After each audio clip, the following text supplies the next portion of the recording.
राधे राधे। बोलो श्री लक्ष्मी नारायण भगवान की जय हो। कार्तिक महात्म 27वां अध्याय।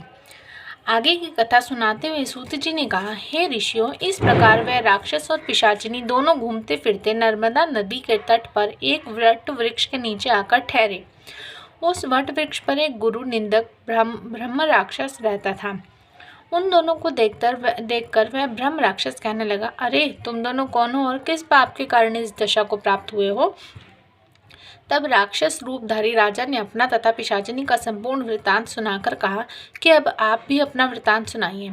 ब्रह्म राक्षस ने अपना वृतांत सुनाते हुए कहा, हे मित्र, बहुत समय पहले मैं मगध देश में प्रवीण सोमदत्त नाम वाला ब्राह्मण था। मैंने अपने को बड़ा भारी विद्वान और महान मानकर अभिमानवश गुरु का अपमान किया। उसी पाप के कारण मैं इस योनि को प्राप्त हुआ हूँ। इस जन्म में भूख से पीड़ित होकर मैंने अनेक ब्राह्मण खा डाले हैं। गुरु का अपमान करने से निश्चय ही ब्रह्म राक्षस की योनि प्राप्त होती है। यह बात मैंने भली भांति जान ली है। तब कलमाशपाद ने पूछा, हे मित्र, गुरु की कोटि में कौन कौन आते हैं, कृपया मुझे बतलाइए। ब्रह्म राक्षस ने कहा, वेदों को पढ़ाने अथवा सुनाने वाला, वेदों तथा नीति शास्त्र की व्याख्या करने वाला, वेदों के संदेह को दूर करने वाला, भय निवारण करता, अन्नदाता, शिक्षा देने वाला, बुरे कार्यों को रोकने वाला, पिता, शवसुर मतलब ससुर, मामा, बड़ा भाई, गर्भ से मरण पर्यंत तक 16 संस्कार कराने वाला तथा राजा को शास्त्रों ने गुरु कहा है, इसलिए इन सब की वंदना करनी चाहिए। यह सुनकर कलमाशपाद ने आगे पूछा, हे भाई, तुमने अनेक गुरु कहे हैं, इनमें से कोई बड़ा भी है या सभी बराबर हैं? ब्रह्म राक्षस ने कहा, हे मित्र, यद्यपि हम राक्षस हैं और साथ ही भूख प्यास से दुखित भी हैं, परंतु क्योंकि गुरु महिमा के वर्णन से भी कल्याण होता है, इसलिए मैं इसका वर्णन कहता हूँ। सब गुरु बराबर है, फिर भी इस संबंध में शास्त्रों का कथन सुनो। वेद तथा मंत्रों का उपदेश करने वाला, धर्म शास्त्रों तथा पुराणों के व्याख्याकर्ता तथा उपदेशकर्ता ये विशेष गुरु माने गए हैं।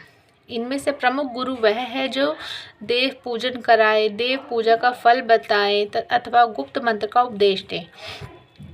ब्रह्म राक्षस ने अपने राक्षस बनने की कथा सुनाते हुए कहा, मैंने धर्म, अर्थ, काम और मोक्ष देने वाले सभी पुराण गौतम ऋषि से सुने थे। एक समय मैं शिवजी का पूजन कर रहा था कि उसी समय महर्षि गौतम वहां पर आ गए। मैं पूजा में ही लगा रहा और मैंने खड़े होकर उनको प्रणाम नहीं किया।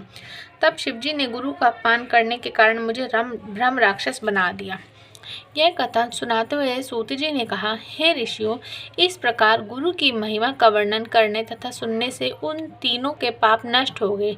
ठीक उसी समय उन्होंने कुछ दूर पर गर्ग मुनि को आते हुए देखा तो पिशाचिनी तथा दोनों राक्षसों ने अपना भोजन जान दोनों हाथ उठाकर उनकी ओर भागे, परंतु गर्ग मुनि के द्वारा शिवजी का नाम लिए जाने पर उनके समीप ना जाकर पिशाचिनी दूर से ही कहने लगी, हे महात्मन, आपको नमस्कार है। हमने कितने ही ब्राह्मण खा डाले हैं, परंतु महादेव जी का नाम स्मरण करने के कारण आप सुरक्षित हैं।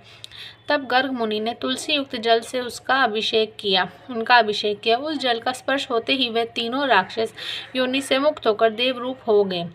ब्राह्मणी और सोमदत्त विष्णु रूप होकर गर्ग मुनि की स्तुति करने के बाद विष्णु लोक कर चले गए। उन दोनों के वैकुंठ जाने के पश्चात श्राप मुक्त राजा कलमाशपाद सोच में पड़ गया। उसको इस प्रकार शोक में निमग्न देखकर गुरु गुप्त रूप से सरस्वती जी बोली, हे राजन, तुम किसी प्रकार की चिंता मत करो। राज्य सुख भोगने के बाद अंत में तुम्हें भी विष्णु लोक की प्राप्ति होगी। इन वचनों को सुनकर राजा कलमाशपाद अत्यंत हर्षित हुआ। राजा ने अपने गुरु का स्मरण किया और गर्ग मुनि को प्रणाम करके गंगा जी की स्तुति की। इसके बाद राजा भगवान विष्णु का स्मरण करता हुआ काशी जी चला गया। काशी जी में 6 मास रहकर राजा गंगा जी में स्नान और विश्वनाथ महादेव के दर्शन करते हुए आनंद प्राप्त करता रहा और उसके बाद प्रसन्नता पूर्वक अपने राज्य में आया।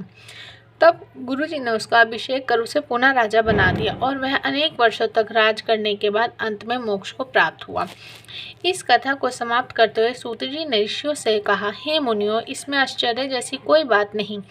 भगवान का गुणगान करने तथा काशी का सेवन करने से मनुष्य को निश्चय ही मोक्ष की प्राप्ति होती है। जो तो गंगा जी में स्नान मात्र करने से ही करोड़ जन्म के पाप समाप्त हो जाते हैं। इति कार्तिक महात्म 27वां अध्याय समाप्तम। बोलो श्री लक्ष्मी नारायण भगवान की जय हो।